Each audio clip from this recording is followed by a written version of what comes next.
ਕੀ ਨਾਮ ਹੈ ਤੁਹਾਡਾ? मोहम्मद दानिश। ਨਸ਼ਾ ਤਾਂ ਨਹੀਂ ਕੀਤਾ? नो, ਅੱਖਾਂ ਕਿਉਂ ਨਹੀਂ ਆ ਨਸ਼ੀਲੀ? बस ये किसी की बेरुखियाँ। किसी की बेरुखी आंखें हैं?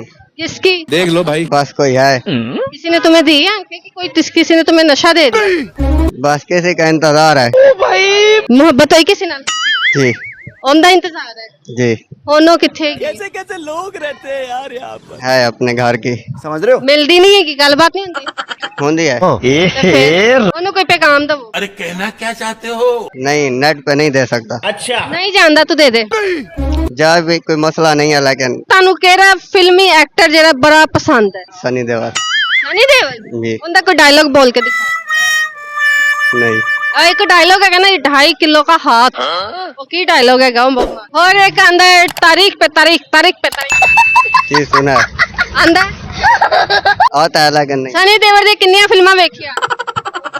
बहुत सारी। अच्छा केड़ी केड़ी कोई 5 फिल्मां दे नाम दस। एक जिद्दी हो गई। क्या बात है सर। केड़ी? जिद्दी तू समझा? जहाँ हाथ उखाड़ता है, अच्छा, देखिए। एक जीत हो गई। तीसरा नाम बस कर दो, मैं 5 नाम पूछे, पास कर दो। हले फैन है कैसा?